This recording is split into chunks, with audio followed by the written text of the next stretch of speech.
base saya adalah dosen informatika di Fakultas Ilmu Komputer, maka saya ada di gedung Pascasarjana, gedung M lantai 2 di Fakultas Ilmu Komputer. Instagram Resa dan saya punya YouTube. Di situ ada beberapa tutorial, tapi mungkin di belakangan ini belum terlalu update untuk praktek atau tutorial sistem informasi manajemen. Terakhir itu kalau tidak salah saya update tentang aplikasi teknologi digital. Mungkin di kelas ini belum ambil aplikasi teknologi digital ya? Masih semester 2 ya? Iya. Masih semester 2 dan aplikasi teknologi digital diambil semester berapa? 4 ya? Tapi kayaknya bukan 4 deh, soalnya ganjil. Jadi saya tuh kalau ngajar di FEB genap SIM, ganjil, ATD. Nah sekarang kan SIM, berarti besok saya ngajar aplikasi teknologi digital. Begitu. Sampai sini ada yang bertanyakan tentang saya?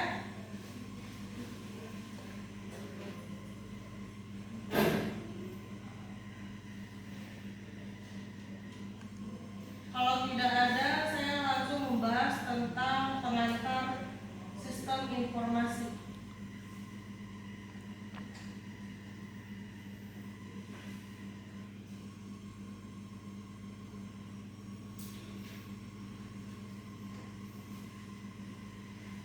Tentang pengantar sistem informasi, teman-teman ada yang tahu tentang pengantar sistem informasi? Simpelnya apa sih sistem informasi itu? Sistem informasi itu berupa apa? Komunikasi dari orang-orang teknologi dan prosedur dan organisasi. Yaitu bisa disebutkan sebagai komponennya, tapi sebenarnya informasi itu adalah data yang bernilai, sesuatu yang diinformasikan dan bernilai. Misalnya informasi ya, kita membahas tentang informasi. Saya kasih tahu ke kalian ada kecelakaan di depan kampus misalnya. Apakah itu sebuah informasi? Ya. Tapi kalau misalnya saya bilang ada kecelakaan, apakah itu informasi? Ada kecelakaan, udah. Tidak. Kenapa? Karena tidak bernilai. Karena kecelakaan itu adalah kata apa ya? Kata kerja ya bisa disebut ya, kecelakaan.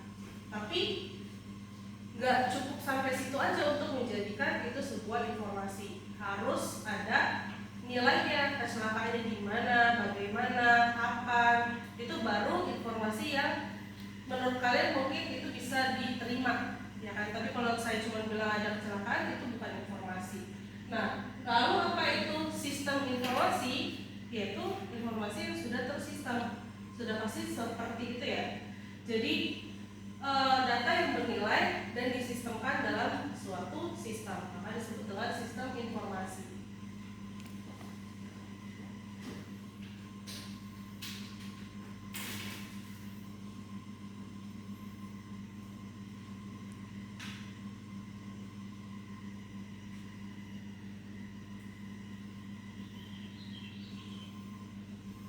Konsep dasar sistem adalah kumpulan elemen yang saling berhubungan dan bekerja sama untuk mencapai tujuan tertentu.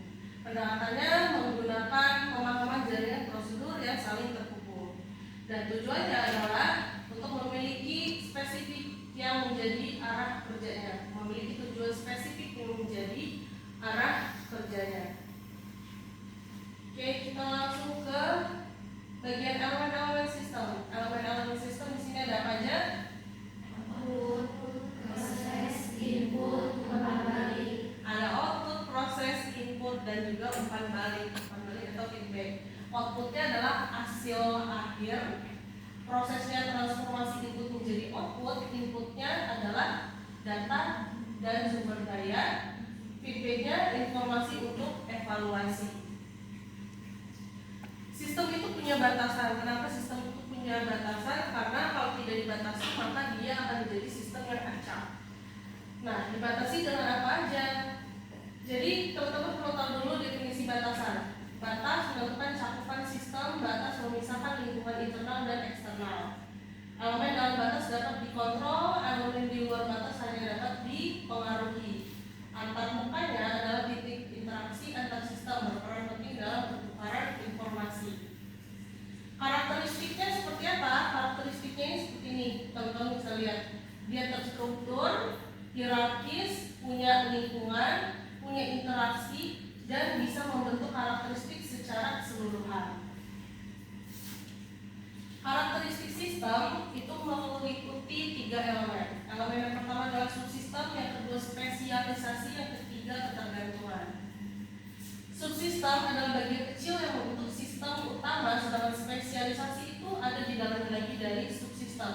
Setiap komponen memiliki peran khusus spesialisasi meningkatkan efisiensi keseluruhan dan ketergantungan. Ketergantungan ini artinya di sini adalah komponen bergantung satu sama lain. Kegagalan satu komponen mempengaruhi sebuah sistem.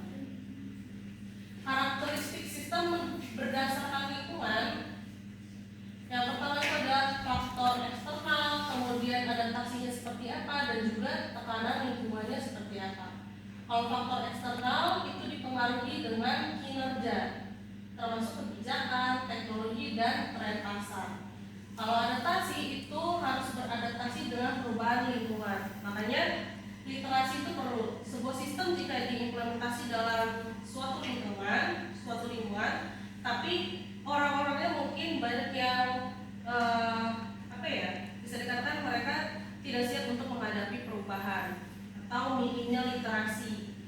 Jadi bisa jadi gagal adaptasinya. Makanya ini perlu diperhatikan dalam lingkungan karakteristik sistem dan juga tekanan lingkungannya. Tantangan eksternal memaksa evolusi sistem yang tidak beradaptasi akan gagal. Interaksi itu ada 3 bagian. Yang pertama, aliran informasinya seperti apa, apakah efektif, apakah sangat penting, ataukah tidak penting. Itu ada di aliran informasi. Kemudian pertukaran sumber dayanya, distribusinya menentukan kinerja orang-orang yang memiliki sebuah sistem. Kemudian sinergi, interaksi positif menciptakan nilai tambah keseluruhan lebih besar dari jumlah bagian. Bersinergi atau tidakkah sebuah sistem itu diimplementasikan dalam sebuah lingkungan.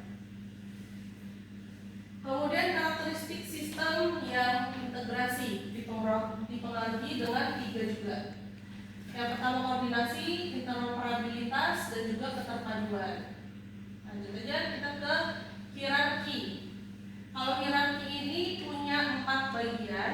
Bagian-bagiannya ini bisa disebut dengan piramida atau tingkat punya tingkatan-tingkatan tertentu. Yang pertama dari sistem level tertinggi mencakup keseluruhan ya pasti, karena sistem itu pasti diimplementasikan dalam sebuah lingkungan atau perusahaan atau organisasi. Kemudian ada level yang menengah. Kalau dari keseluruhan organisasi maka level menengahnya ke departemen atau divisi. Kemudian yang ketiga subsistem, di bawahnya lagi dari sistem level menengah, yaitu unit kerja yang spesifik. Yang keempat komponen dasar atau isinya adalah elemen individual. Kalau misalnya kita beranggapan di sini kita punya sistem di kampus, mencakup keseluruhan organisasinya siapa? Kalau di kampus mencakup keseluruhan organisasi universitas ada lampu. Sistem level menengahnya departemen atau divisi per fakultasnya, ya kan? Kemudian unit kerja yang lebih spesifiknya, misalnya dari fakultas di prodi apa, ataukah di bagian tata usahanya, ataukah di bagian prodinya dan lain sebagainya. Kemudian elemen individualnya bisa dilihat dari per orangnya yang menggunakan. Baca ya.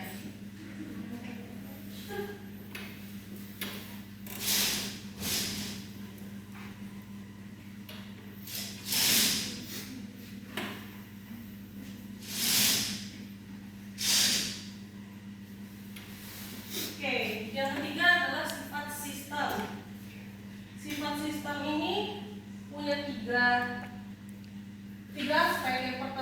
Yang pertama, apakah sifat sistemnya itu terbuka atau tertutup, alamiah atau buatan, statis atau dinamis. Kalau yang terbuka, isinya adalah interaksi dengan lingkungan, menerima input eksternal, menghasilkan output ke lingkungan, dan juga lebih adaptif dan fleksibel. Kalau yang tertutup, hanya terisolasi dari lingkungan, tidak bertukar energi atau informasi, beroperasi dalam sumber daya yang terbatas, dan cenderung menuju keseimbangan yang hanya statis. Alamiah itu terbentuk melalui proses natural. Contohnya itu mencakup ekosistem dan sistem tata surya. Kemudian kalau yang buatan manusia itu dirancang untuk tujuan spesifik, contohnya termasuk komputer dan organisasi bisnis. Kemudian kalau campur antara keduanya, alamiah ataupun buatan, itu disebut dengan sistem hibrida. Lanjut, sifat sistem deterministik dan probabilistik.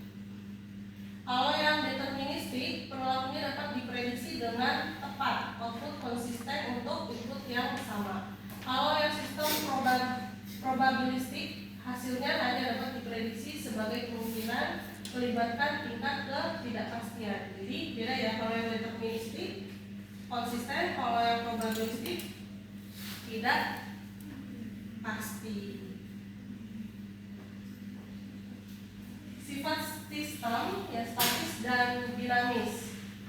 Yang statis itu mempertahankan keadaan konstan seiring waktu. Kalau nol ya nol, sedangkan kalau yang dinamis, keseimbangan sistem di sini dinamis, sistem dinamis terus berkembang dan beradaptasi. Jadi dia bisa menjadi angka yang tak terhingga.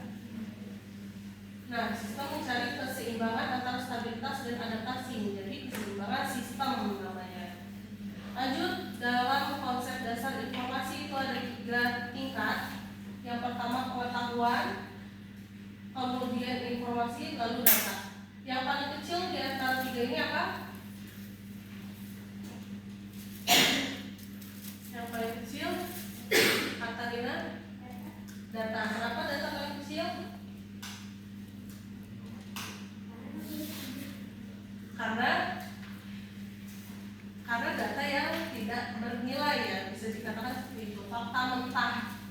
Cuma tadi bilang ngasih tahu kecelakaan itu data, tapi bukan informasi. Sedangkan informasi itu adalah data yang bermakna.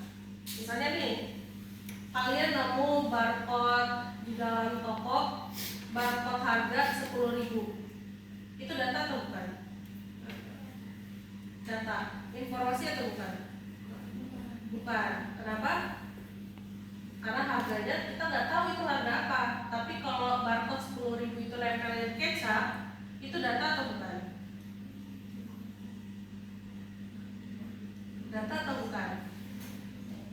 Harganya kan tadi udah dikatakan harga itu data. Kalau nempel di kecap, data ada. Informasi ada nggak di situ? Ada. Apa informasinya? Harga kecapnya 10.000. Kemudian itu menjadi pengetahuan jika informasi yang diaplikasikan. Kalau barcode itu kasih ke kasir, jadi si kasir tahu oh ternyata orang ini mau beli kecap, harganya 10.000, ya kan? Jadi bedanya data, informasi dan sampai ke level pengetahuan ini punya karakteristik sendiri. Kalau data itu dari hal terkecil, kemudian informasi itu punya makna. Jadi pengetahuan itu jika diaplikasikan atau diimplementasi. Ya, definisi informasi, datanya diproses, kemudian informasinya itu memiliki nilai bagi penerima, kemudian informasinya memberikan arti bagi penggunanya. Jadi dari datanya terproses menjadi nilai dan mempunyai makna. Itulah disebut dengan informasi. Ini perbedaan data dan informasi. Data adalah fakta mentah tanpa konteks, belum terorganisir, nilai terbatas. Contohnya 42,7,5 Jakarta. Nah, informasi data yang telah diproses memiliki konteks dan makna, berguna untuk pengambilan keputusan. Contohnya adalah suhu Jakarta 42 derajat. Ya kan? Sampai sini paham dengan data dan informasi? Proses transformasi data menjadi informasi. Yang pertama itu dikumpulkan, lalu diproses, disajikan, lalu didistribusikan. Didistribusikannya dengan cara apa? Menyampaikan informasi kepada pengguna. Ketepatan waktu sangat penting. Jadi misalnya saya punya informasi nih, saya punya informasi libur tahun baru akan dilaksanakan pada tanggal 1 Januari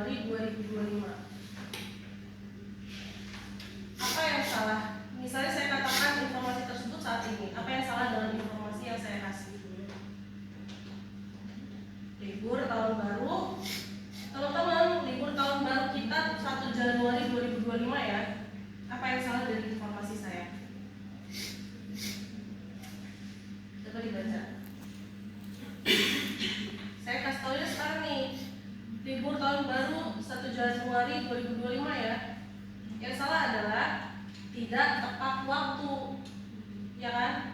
Saya kasih tahu kalian, teman-teman, buat yang belum registrasi sebagai mahasiswa baru, silahkan registrasi dulu. Saya kasih tahu ke kalian. Kira-kira itu menjadi sebuah informasi nggak buat kalian? Kalian kalau udah keterima di sini pasti udah registrasi kan? Artinya saya kasih tahu informasi tidak tepat waktu. Kalau tidak tepat waktu, maka informasi yang saya berikan tidak penting. Karena informasi itu harus tepat waktu. Misalnya nih, saya kemarin melihat ada orang pingsan depan UPL. Kapan? Tahun 1999. Penting nggak?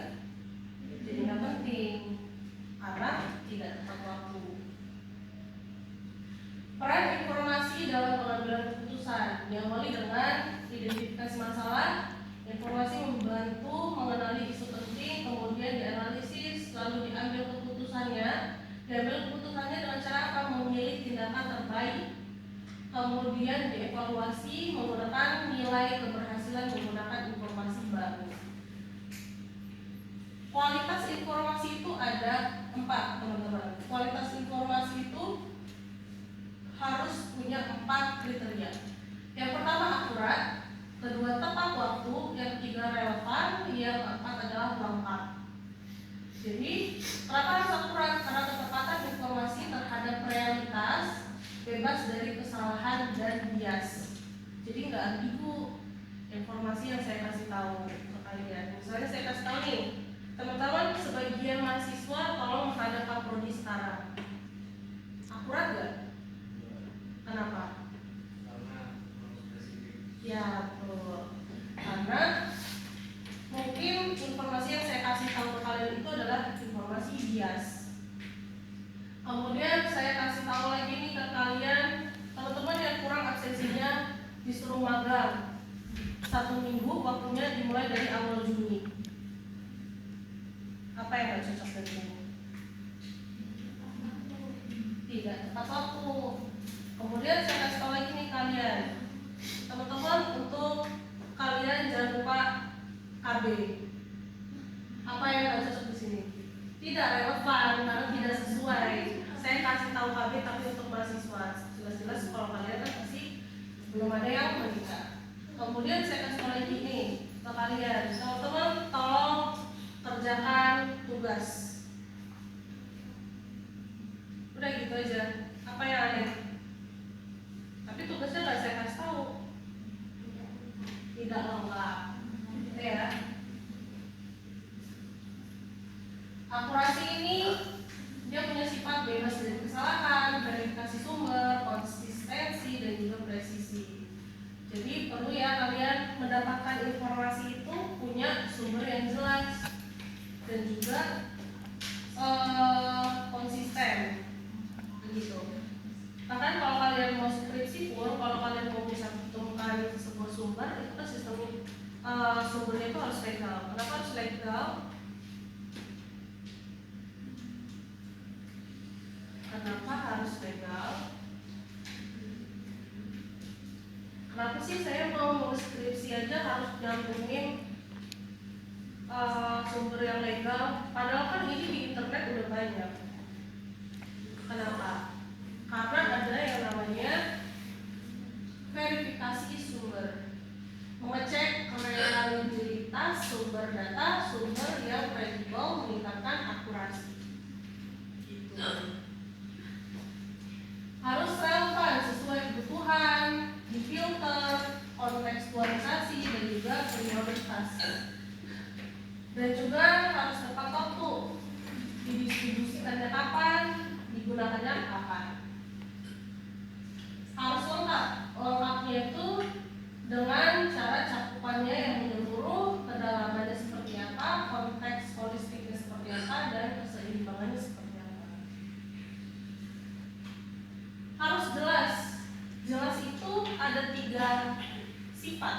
di sini. Jelas itu yang pertama, punya format yang tepat, bahasa yang sederhana, dan struktur yang logis. Kalian mungkin kalau dapat informasi dari teman, tapi cara penyampaian temannya bikin kalian bingung karena bahasanya tidak sederhana. Apakah kalian juga bakalan paham? Mungkin nggak bakalan paham. Nanti yang ada kalian bakal ngomong apa sih, gitu kan? Karena kalau kalian sendiri pakai bahasa yang dan pakai bahasa daerahnya, gitu kan? Enggak ya? Pokoknya bahasanya yang menjadi tidak sederhana. Sistem informasi dan komponennya itu ada nilai bisnis, sistem informasi dan juga komponen. Komponennya itu ada hardware, software, data, prosedur, dan juga SDM-nya. Kemudian sistem informasinya itu terintegrasi dalam komponen dan juga menjadi nilai bisnis jika memiliki keunggulan kompetitif. Definisi sistem informasi di sini ada integrasi komponen, pemrosesan data, dukungan keputusan. Dimana kalau integrasi komponen itu isinya adalah gabungan elemen yang bekerja bersama menciptakan sinergi untuk hasil yang optimal. Dalam pemrosesan data itu mengolah data menjadi informasi yang bernilai, menjadikan dukungan keputusan jika dia menyediakan informasi untuk keputusan, meningkatkan kualitas pengambilan keputusan.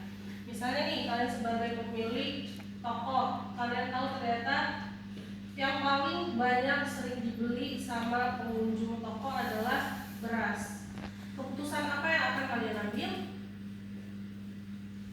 Maka kalian akan banyak menyuplai beras, menyuplai sepatu. Bukan. Karena kenapa kalian mau memperbanyak stok beras? Itu kan karena dari data. Ternyata data pengeluaran yang banyak di toko kalian adalah beras, maka kalian akan stok beras, bukan kalian stok yang lain. Itu makanya dikatakan sistem informasi itu menjadikan dukungan keputusan bagi orang yang memiliki dukungan keputusan tersebut. Misalnya maksudnya itu kalian ownernya kah, pemangku kepentingannya kah, atau kalian manajerialnya, dan lain sebagainya. Komponen sistem informasi hardware. Hardware itu ada apa aja? Yang dimerahin jawab ya. Hardware ada apa aja? Sebutin satu ya. Hardware itu kamu pakai komputer kan? Di komputer itu ada apa aja? Hardware. Kalau software? File. Terus? File itu data sih. Aplikasi. Ya, software itu aplikasi. Aplikasi apa aja tuh? Word, Excel, ada kan? Kalau hardware yang bisa dipegang, mouse, keyboard, CPU, printer, dan lain sebagainya ya. Nah, jadi hardware itu adalah komponen fisik sistem informasi, mencakup komputasi, penyimpanan, input, output, dan juga infrastruktur jaringan yang didukung operasi sistem. Di sini kan gambarnya ada server, kemudian CPU, keyboard, mouse, kemudian ada handphone, ada tablet, itu semua hardware karena bisa dipegang. Tapi kalau nggak bisa dipegang, tapi dia bisa menjadikan operasi sebagai sistem informasi, disebut dengan software. Software di sini adalah sistem operasi, software aplikasi, middleware, dan utilitas. Kemudian yang ketiga, komponennya itu ada database. Database ini apa aja? Ada DBMS, struktur penyimpanan, dan juga data warehouse. Hampir sama semuanya yang disebutkan sini adalah data penyimpanan. Kalau warehouse, penyimpanan terintegrasi untuk analisis, DBMS software yang mengelola data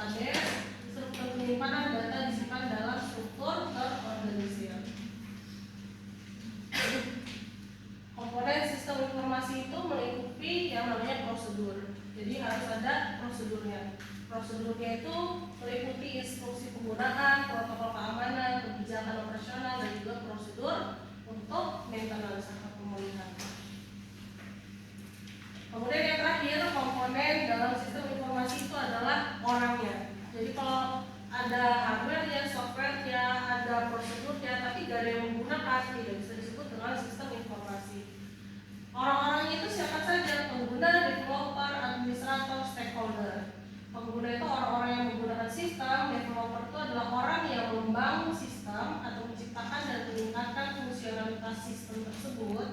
Administrator itu adalah pengelola sistem sehari-harinya. Stakeholder adalah pihak yang berkepentingan dengan sistem, termasuk manajemen dan investor. Pengembangan sistem dan siklus hidup diawali dalam perencanaan, lalu dianalisis, didesain, diimplementasi sampai dipelihara. Ini adalah pengembangan sistem. Apa aja pengembangan sistem?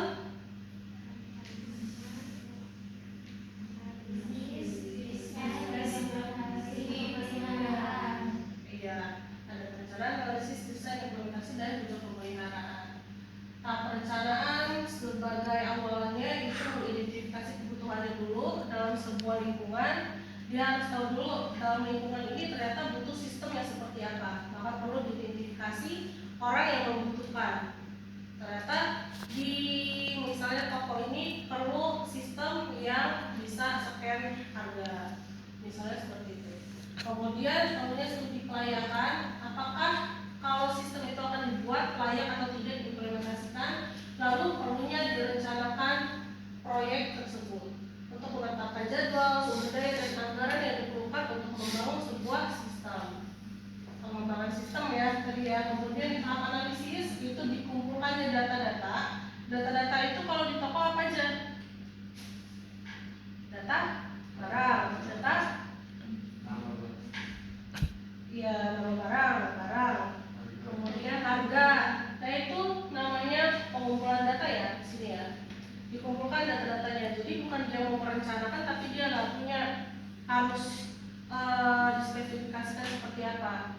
Jadi dia harus melalui tahap analisis, mengumpulkan data, identifikasi kebutuhan, dimodelkan prosesnya. Ini ada harga, kalau di-scan maka dia akan menginputkan jumlah, kemudian bisa ditotalkan bayarnya, maka bisa diinputkan si pelanggan memberikan uangnya berapa, diinputkan lagi, maka kembaliannya akan keluar seperti apa. Itu ada dalam pemodelan proses. Kemudian didokumentasikan. Perlunya mencatat semua temuan analisis menjadi dasar untuk tahap desain. Lanjut di tahap desain itu ada 3 teman-teman: desain arsitektur, desain database, dan juga desain antarmuka. Desain arsitektur ini merancang struktur keseluruhan sistem, database ini merancang struktur penyimpanan data, desain antarmuka ini merancang tampilan sistem untuk pengguna. Jadi orang kalau misalnya mau merancang itu pasti ada tampilan antarmukanya. Gak mungkin dia nyebut tahu-tahu keluar sendiri struknya. Kalau nggak ada tampilan antarmukanya, kira-kira apa yang mau diinputin, apa yang mau kita lihat, harganya segala macam nggak bisa, ya kan? Total uangnya, total bayarnya, kemudian kembaliannya berapa. Kalau nggak ada yang ditampilkan, dia bisa tahu dari mana? Nggak bisa kan? Makanya perlu yang namanya tahapan desain. Meskipun desain itu bisa dikatakan terlalu simpel, tapi tetap aja itu namanya desain. Kemudian di tahap implementasi dikembangkan software-nya, diuji, diintegrasi, dan juga diuji sistem. Beda pengujian unit dan juga pengujian sistem. Kalau pengujian sistem itu secara keseluruhan. Kalau sudah diuji, kemudian sudah diimplementasi, tidak menutup kemungkinan adanya tahapan pemeliharaan. Karena takut adanya bug, maka perlu perbaikan bug, perlu peningkatan fitur, perlu optimalisasi kinerja dan juga adaptasi. Nah, model pengembangan itu ada banyak teman-teman, ada waterfall, ada agile, kemudian sebenarnya ada banyak lagi selain ini. Kemarin ada dibahas ya, ada yang masih ingat nggak? Model pengembangan ada agile, waterfall, kemudian ya jadi PR lagi ya. Kemudian peningkatan yang diharapkan dalam pengembangan sistem yaitu meningkatkan kinerja organisasi. Dengan adanya sistem sistem informasi diharapkan sebuah organisasi atau perusahaan menjadi lebih baik dan memiliki nilai yang kompetitif. Memiliki efisiensi operasional juga, meningkatkan kualitas